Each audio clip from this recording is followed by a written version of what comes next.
ꯁꯤꯖꯔꯕ ꯏꯟꯃꯦꯠ ꯈꯨꯗꯤꯡꯃꯛꯄꯨꯁꯨ ꯑꯩꯅ ꯊꯣꯏꯗꯣꯛꯅ ꯏꯀꯥꯏ ꯈꯨꯝꯅꯕ ꯎꯠꯆꯕꯒ ꯂꯣꯏꯅꯅ ꯅꯨꯡꯁꯤꯕ ꯐꯣꯡꯗꯣꯛꯆꯔꯤ ꯑꯗꯨꯒ ꯍꯥꯏꯔꯤꯕ ꯑꯩꯈꯣꯏ ꯏꯔꯝꯗꯝ ꯃꯣꯏꯔꯥꯡꯁꯤꯗ ꯉꯔꯥꯡ ꯊꯣꯛꯈꯤꯕ ꯊꯧꯗꯣꯛ ꯑꯁꯤꯅ ꯁꯣꯁꯤꯌꯦꯜ ꯃꯦꯗꯤꯌꯥꯗ ꯇꯣꯉꯥꯟꯕ ꯃꯅꯤꯄꯨꯔꯗ ꯅꯠꯇꯅ ꯏꯟꯗꯤꯌꯥꯒꯤ ꯑꯃꯗꯤ ꯚꯥꯔꯠꯀꯤ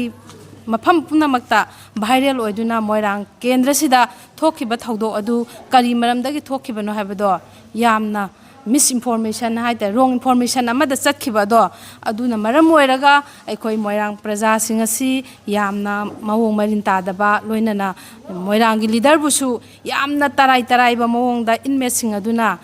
ꯐꯖꯗꯕ ꯋꯥꯍꯩ ꯋꯥꯇꯥ ꯁ꯭ꯂꯦꯡ ꯂꯦꯡꯒ꯭ꯋꯦꯖꯅꯆꯤꯡꯕ ꯁꯤꯖꯤꯟꯅꯔꯀꯥꯟꯗ ꯃꯤꯌꯥꯝ ꯃꯃꯥꯡꯗ ꯈꯣꯡꯒꯣꯏꯅꯕꯒꯨꯝ ꯊꯣꯛꯈꯤꯕ ꯊꯧꯗꯣꯛ ꯑꯗꯣ ꯇꯁꯦꯡꯅ ꯑꯩꯈꯣꯏ ꯃꯣꯏꯔꯥꯡ ꯄ꯭ꯔꯖꯥ ꯑꯃ ꯑꯣꯏꯅ ꯃꯗꯨ ꯀꯟꯗꯦꯝ ꯇꯧꯏ ꯍꯥꯏꯕ ꯋꯥꯐꯝꯁꯤ ꯑꯩ ꯑꯍꯥꯟꯕꯃꯛꯇꯗ ꯊꯝꯖꯒꯦ ꯉꯔꯥꯡꯒꯤ ꯊꯧꯗꯣꯛ ꯑꯁꯤ ꯀꯔꯤꯗꯒꯤ ꯊꯣꯛꯂꯛꯈꯤꯕꯅꯣ ꯍꯥꯏꯕꯁꯤꯒꯤ ꯃꯔꯨꯑꯣꯏꯕ ꯋꯥꯐꯝꯁꯤꯡ ꯑꯁꯤꯅꯤ ꯉꯁꯤ ꯃꯅꯤꯄꯨꯔꯗ ꯌꯥꯝꯅ ꯆꯃꯝꯅꯔꯀꯥꯟꯗ ꯃꯣꯏꯔꯥꯡꯒꯤ MLA ꯁꯤꯕꯨ ꯌꯥꯝꯅ ꯍꯥꯏꯗꯤ ꯒꯨꯟꯗꯥꯏꯖꯝ ꯆꯠꯄ ꯃꯑꯣꯡꯗ ꯏꯟꯃꯦꯠꯇꯒ ꯈꯨꯠ ꯊꯥꯏ ꯍꯥꯏꯕꯒꯤ ꯁꯣꯁꯤꯌꯦꯜ ꯃꯦꯗꯤꯌꯥꯗ ꯚꯥꯏꯔꯦꯜ ꯑꯣꯏꯍꯟꯈꯤꯕꯁꯦ ꯃꯁꯤ ꯌꯥꯝꯅ ꯂꯥꯏꯕꯛ ꯊꯤꯕꯅꯤ ꯄꯨꯂꯤꯁꯀꯤ ꯃꯣꯏꯔꯥꯡ PSꯀꯤ ꯈꯨꯠꯊꯥꯡꯗ ꯃꯈꯣꯏꯕꯨ ꯀꯧꯍꯜꯂꯛꯑꯒ ꯋꯥꯔꯤ ꯁꯥꯟꯅꯁꯤ ꯍꯥꯏꯗꯅ ꯑꯣꯐꯤꯁ ꯀꯁꯇꯗꯤꯗ ꯀꯧꯁꯤꯟꯕ ꯃꯇꯝꯗ ꯂꯥꯏꯕꯛ ꯊꯤꯕ ꯍꯥꯏꯕ ꯇꯥꯔꯦ ꯏꯟꯃꯦꯠꯁꯤꯡꯒꯤ ꯃꯔꯛꯇꯒꯤ ꯈꯔ ꯍꯦꯟꯅ ꯃꯌꯥꯝꯒꯤꯗꯃꯛꯇꯁꯨ ꯆꯦꯟꯖꯕ ꯆꯣꯡꯖꯕ ꯑꯣꯏꯔꯝꯒꯅꯤ ꯃꯈꯣꯏꯅ ꯂꯤꯗꯔ ꯄꯥꯔꯠ ꯂꯧꯔꯒ ꯇꯧꯕꯗꯨꯗ MLA ꯅ ꯀꯧꯁꯤꯟꯕ ꯃꯇꯝꯗ ꯃꯍꯥꯛꯅ ꯌꯥꯝꯅ ꯏꯟꯗꯤꯁꯤꯄ꯭ꯂꯤꯟ ꯑꯣꯏꯕ ꯃꯑꯣꯡꯗ ꯃꯥꯅ ꯆꯪꯅꯤꯡꯕ ꯃꯇꯝꯗ ꯃꯥꯒꯤ ꯗꯔꯀꯥꯔ ꯂꯩꯕ ꯃꯇꯝꯗ ꯆꯪꯉꯛꯀꯅꯤ ꯍꯥꯏꯕꯒꯤ ꯐꯖꯗꯕ ꯔꯦꯁꯄꯣꯟꯁꯇꯨꯗ ꯃꯤꯑꯣꯏꯕ ꯑꯁꯤ ꯑꯁꯥꯎꯕꯒꯤ ꯄꯨꯡꯐꯝ ꯂꯩꯇꯦ ꯀꯔꯝꯕ ꯋꯥꯍꯩꯗ ꯁꯥꯎꯔꯛꯀꯅꯤ ꯍꯥꯏꯕ ꯂꯩꯇꯕꯒꯨꯝꯗꯅ MLA ꯅꯁꯨ ꯃꯥꯒꯤ ꯑꯦꯇꯤꯆꯨꯠꯇꯨꯗ ꯈꯤꯇꯪ ꯄꯦꯟꯗꯕꯒꯤꯗꯃꯛ ꯃꯥꯕꯨ ꯆꯤꯡꯁꯤꯜꯂꯒ ꯄꯥꯏꯔꯒ ꯋꯥꯔꯤ ꯁꯥꯟꯅꯁꯦꯅ ꯀꯧꯁꯤꯜꯂꯨꯕꯗꯨꯗ ꯌꯥꯝꯅ ꯂꯥꯏꯕꯛ ꯊꯤꯔꯤꯕꯗꯤ ꯂꯥꯛꯏꯕ ꯑꯗꯨꯒꯨꯝꯂꯕ ꯏꯟꯃꯦꯠꯁꯤꯡꯗꯨꯒꯤ ꯃꯥꯏꯀꯩꯗꯒꯤ ꯍꯥꯏꯔꯤꯕ ꯃꯈꯣꯏꯒꯤ ꯃꯔꯛꯇꯒꯤ ꯃꯦꯝꯕꯔ ꯑꯃꯈꯛ ꯁꯨꯃꯥꯏꯅ MLA ꯅ ꯄꯨꯁꯤꯜꯂꯒ ꯐꯨꯖꯩꯕꯒꯤ ꯇꯧꯈ꯭ꯔꯦ ꯍꯥꯏꯕꯒꯤ ꯑꯗꯣꯝꯗ ꯁꯥꯒꯠꯂꯒ ꯂꯥꯛꯏꯕ ꯋꯥꯐꯝ ꯑꯗꯨꯒꯤꯗꯒꯤ ꯗꯥꯏꯚꯔꯠ ꯇꯧꯊꯣꯛꯑꯒ ꯑꯗꯣꯝꯗ MLA ꯁꯦ ꯒꯨꯟꯗꯥꯏꯖꯝꯒꯤ ꯇꯥꯏꯞꯇ ꯐꯨꯖꯩꯔꯦ ꯍꯥꯏꯕꯒꯤ ꯑꯗꯣꯝꯗ ꯁꯣꯁꯤꯌꯦꯜ ꯃꯦꯗꯤꯌꯥꯗ ꯚꯥꯏꯔꯦꯜ ꯑꯣꯏꯗꯅ ꯒꯔ ꯑꯗꯨꯃꯥꯏꯅ ꯂꯥꯎ ꯈꯣꯡꯗꯅ ꯑꯆꯧꯕ ꯊꯣꯛꯍꯟꯅꯤꯡꯗꯕ ꯊꯧꯗꯣꯛꯁꯦ ꯊꯣꯛꯈꯤꯕꯅꯦꯕ ꯑꯗꯨꯕꯨ ꯑꯃꯨꯛꯀꯁꯨ ꯌꯥꯝꯅ ꯅꯨꯡꯉꯥꯏ ꯃꯣꯏꯔꯥꯡ MLA ꯅ ꯏꯟꯃꯦꯠ ꯐꯨꯏ ꯍꯥꯏꯕꯗꯣ ꯐꯨꯗꯦ ꯑꯩ ꯏꯁꯥꯗ ꯈꯨꯠ ꯊꯥꯔꯛꯄ ꯂꯩꯇꯦ ꯍꯥꯏꯅ ꯁꯦꯡꯗꯣꯛꯈꯤꯕꯗꯤ ꯂꯩꯔꯦ ꯐꯣꯡꯗꯣꯛꯆꯅꯤꯡꯉꯦꯕ ꯑꯦꯁ ꯄꯕ꯭ꯂꯤꯛ ꯑꯃ ꯑꯣꯏꯅ ꯃꯣꯏꯅ ꯔꯤꯂꯦ ꯆꯠꯄꯒꯨꯝ ꯆꯠꯂꯒ ꯑꯗꯨꯗꯩꯗꯤ ꯃꯣꯏꯔꯥꯡꯒꯤ ꯄ꯭ꯔꯖꯥꯁꯤꯡꯅ ꯃꯣꯏꯗ ꯀꯣꯑꯣꯄꯔꯦꯁꯟ ꯄꯤꯗꯕ ꯑꯗꯒꯤꯗꯤ MLA ꯅ ꯃꯈꯣꯏꯒꯤ ꯂꯩꯔꯤꯕ ꯔꯥꯏꯠ ꯄꯨꯝꯅꯃꯛ ꯃꯠꯄ ꯑꯗꯒꯤ ꯀꯩꯒꯨꯝꯕ ꯍꯥꯏꯍꯟꯅꯤꯡꯗꯕ ꯏꯚꯟ ꯃꯣꯏꯔꯥꯡꯁꯤ ꯃꯨꯠꯂꯣ ꯅꯠꯇ꯭ꯔꯒ MLA ꯒꯤ ꯃꯔꯟ ꯆꯥꯕ ꯍꯟꯗꯣꯛꯀꯅꯤ ꯁꯤꯒꯨꯝꯕ ꯅꯠꯇ ꯑꯣꯏꯗꯕ ꯋꯥ ꯃꯌꯥꯝ ꯑꯃ ꯇꯧꯔꯀꯥꯟꯗ ꯆꯠꯂꯤꯕꯁꯦ ꯑꯩꯅ ꯉꯁꯤ ꯂꯩꯕꯤꯔꯤꯕꯁꯤꯡ ꯃꯔꯛ ꯑꯁꯦ ꯑꯄꯦꯟꯗꯁꯨ ꯂꯩꯔꯝꯕ ꯌꯥꯏ ꯑꯗꯨꯕꯨ ꯔꯤꯀ꯭ꯋꯦꯁ ꯇꯧꯅꯤꯡꯉꯤ ꯂꯤꯗꯔ ꯑꯃꯅꯤ ꯅꯠꯇ꯭ꯔꯒ ꯍꯥꯏꯗꯤ ꯌꯥꯝꯅ ꯔꯦꯁꯄꯦꯛ ꯂꯩꯅ ꯉꯥꯡꯅꯕ ꯌꯥꯕ ꯋꯥꯒꯤ ꯋꯥꯡꯃꯗ ꯊꯥꯔꯛꯄ ꯈꯣꯟ ꯈꯔ ꯀꯩꯅꯣ ꯆꯥꯗꯕ ꯋꯥꯉꯥꯡ ꯍꯥꯏꯇꯥꯔꯦ ꯑꯩꯈꯣꯏꯅ ꯅꯨꯡꯉꯥꯏꯖꯗꯕ ꯇꯥꯕꯗ ꯐꯤꯜꯗ ꯑꯩꯗꯤ ꯍꯩꯍꯟꯅꯤꯡꯗꯕ ꯄꯣꯠ ꯂꯩ ꯍꯥꯏꯕ ꯑꯗꯣ ꯊꯝꯖꯅꯤꯡꯉꯤꯕ ꯄꯣꯏꯟꯗꯤ ꯑꯩꯅ ꯃꯣꯏꯔꯥꯡ ꯈꯛꯀꯤ ꯋꯥꯐꯝ ꯅꯠꯇꯅ ꯃꯅꯤꯄꯨꯔꯗ ꯂꯩꯕꯤꯔꯤꯕ ꯅꯨꯡꯁꯤꯖꯔꯕ ꯏꯃꯥ ꯃꯩꯔꯥ ꯄꯥꯏꯕꯤ CSOꯁꯤꯡ ꯀ꯭ꯂꯕ ꯑꯣꯔꯒꯅꯥꯏꯖꯦꯁꯟꯁꯤꯡ ꯑꯗꯒꯤ ꯄꯨꯛꯆꯦꯜ ꯆꯥꯎꯔꯕ ꯏꯟꯗꯤꯕꯤꯖꯨꯋꯦꯜꯁꯤꯡ ꯃꯩꯔꯥ ꯄꯥꯏꯕꯤ ꯂꯣꯏꯅꯃꯛ ꯐꯤꯂꯥꯟꯊ꯭ꯔꯣꯄꯤꯛ ꯈꯨꯗꯤꯡꯃꯛꯅ ꯌꯥꯝꯅ ꯊꯃꯣꯏ ꯆꯥꯎꯊꯣꯛꯅ ꯅꯨꯡꯁꯤꯖꯔꯕ ꯏꯟꯃꯦꯠꯁꯤꯡ ꯑꯁꯦ ꯃꯤꯑꯣꯏꯕꯒꯤ ꯍꯤꯡꯕꯒꯤ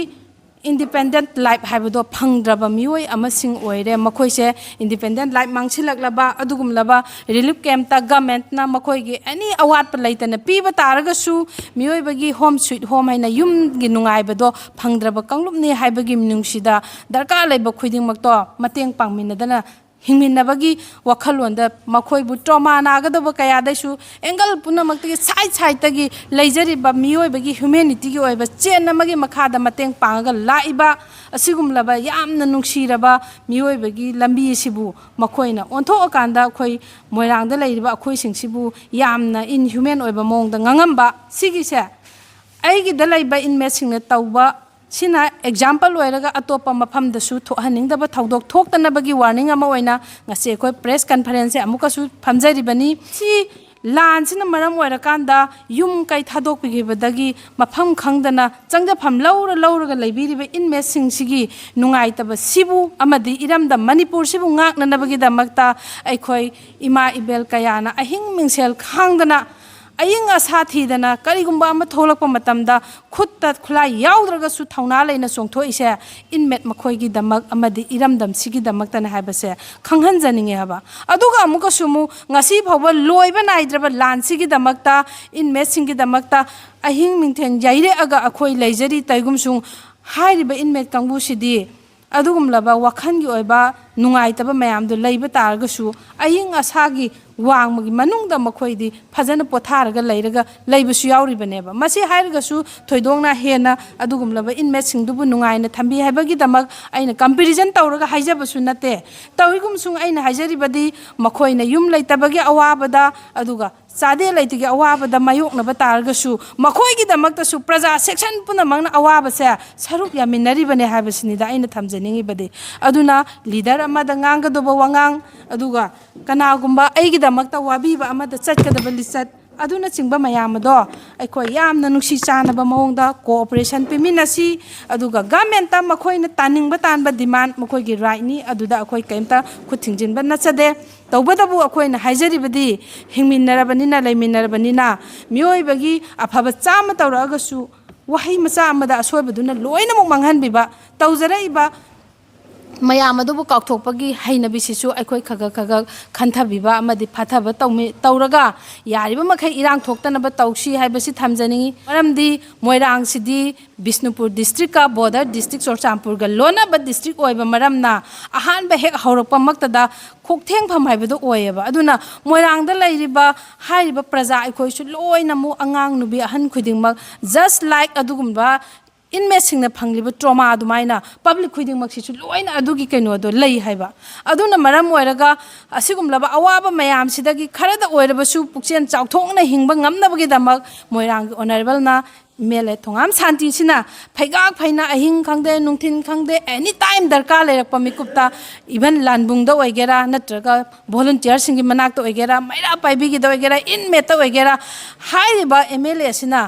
ꯈꯨꯗꯛꯀꯤ ꯑꯣꯏꯕ ꯑꯦꯔꯦꯟꯖꯃꯦꯟꯗ ꯅꯪꯅꯅꯕꯒꯤꯗꯃꯛꯇ ꯃꯤꯌꯥꯝꯒꯤ ꯄꯦꯟꯅꯕ ꯇꯧꯕꯁꯦ ꯑꯩꯈꯣꯏ ꯌꯥꯝ ꯊꯃꯣꯏ ꯄꯦꯟꯅ ꯂꯩꯖꯕꯅꯦꯕ ꯑꯗꯨꯕꯨ ꯂꯥꯏꯕꯛ ꯊꯤꯕꯗꯤ ꯉꯔꯥꯡ ꯏꯟꯃꯦꯠꯁꯤꯡꯒꯤ ꯃꯔꯛꯇ ꯁꯣꯁꯤꯌꯦꯜ ꯃꯦꯗꯤꯌꯥꯗ ꯃꯣꯏꯔꯥꯡ ꯁꯥꯟꯇꯤꯅ ꯑꯩꯈꯣꯏ ꯇꯥꯟꯊꯣꯛꯂꯛꯑꯦ ꯆꯨꯔꯆꯥꯟꯄꯨꯔꯗ ꯆꯠꯂꯅꯤ ꯍꯥꯏꯕꯒꯤ ꯚꯤꯗꯤꯑꯣ ꯚꯥꯏꯔꯦꯜ ꯑꯣꯏꯕ ꯃꯣꯏꯔꯥꯡ ꯁꯥꯟꯇꯤ MLAꯅ ꯏꯟꯃꯦꯠ ꯐꯨꯔꯦ ꯍꯥꯏꯕꯒꯤ ꯚꯤꯗꯤꯑꯣ ꯚꯥꯏꯔꯦꯜ ꯑꯣꯏꯕ ꯑꯁꯤꯒꯨꯝꯂꯕꯁꯤꯡ ꯑꯁꯦ ꯀꯔꯝꯕ ꯏꯟꯇꯔꯦꯁꯇ ꯑꯗꯨꯒꯨꯝꯂꯕ ꯍ꯭ꯌꯨꯃꯦꯅꯤꯇꯤꯒꯤ ꯒ꯭ꯔꯥꯎꯟꯗ ꯈꯟꯊꯕ ꯌꯥꯕ ꯁꯥꯡꯂꯕ ꯃꯇꯝꯁꯤꯗꯩꯁꯤꯗ ꯃꯈꯣꯏꯒꯤꯗꯃꯛ ꯋꯥꯕꯤꯔꯛꯏꯕꯁꯤꯕꯨ ꯑꯗꯨ ꯈꯖꯤꯛ ꯀꯥꯎꯊꯣꯛꯑꯀꯥꯟꯗ ꯏꯔꯥꯏ ꯂꯥꯏꯅ ꯃꯤꯌꯥꯝ ꯃꯃꯥꯡꯗ ꯏꯖꯠ ꯌꯣꯟꯕꯤꯕ ꯋꯥꯍꯩꯁꯤꯡ ꯑꯁꯦ ꯁꯤꯖꯤꯟꯅꯔꯒ inmate adugumba apenba oibra kanagi intention da kari manungda behind the screen kari laibano ka haibagi public singi voice thoglakpa asugumba singse akoidi yamna penja de haba amukke hena migi advantage pina nabagi damakta aikoi masen gi oiba hunnabagi ngangnabagi adugumla wakhalonda thadok minara kanda amana mabu excuse tawba haibasi jagat ki chanabi oibanina leader dang mathakta pendaba oiragasu yamna formality da aduga official oiba mawongda madu phongdokpa khanaminaba aduga and solution tanaba hotnaba adagi even akoigi honorable singnasu praja singi awaba inmate ki awaba oibirakanda penda dana hayakpa lairagasu khatang console tawbirakanda yamna normal taba mawongda adugumlaba understanding amada thabak chathabado adu aikoi pamjabagi damakta ngasi aikoi asigumlaba press conference ase tawjabani tasengna aikoi yamna ikai nusianai mai kai khudi maktagi moirang da ngarang thokhiba thaudok tugi damakta phone tawraga hangakpada aikoi phone paibo ngamde okpa ngamde adubu misunderstanding amadagi sigumlaba se thokhibani haibasti aikoi miyam da sengtokhiba leiraga su bu lanana uhannana ba hona birakpa thawaina tawba intentionally tawbani haina akoi launingakpa phawba poeba aduna maram moira kanda leiriba inmate singdo adusu tawgriba sigi damakta lan kre haibadu yamna miyamda sengdo hanjaning basu lei tawadabu akoi sengdo piyoso haijaningi maramdi kaigino haida landaba mida lal hairagadi nungsiba walangnabagi amadi adunagi mairikpidagi maijawbi hawlangnabagi oi aduna kadanaba understanding da makhoi bunga pi sembiriba singbusu respect tawbiyu haiba sida loi subjinjage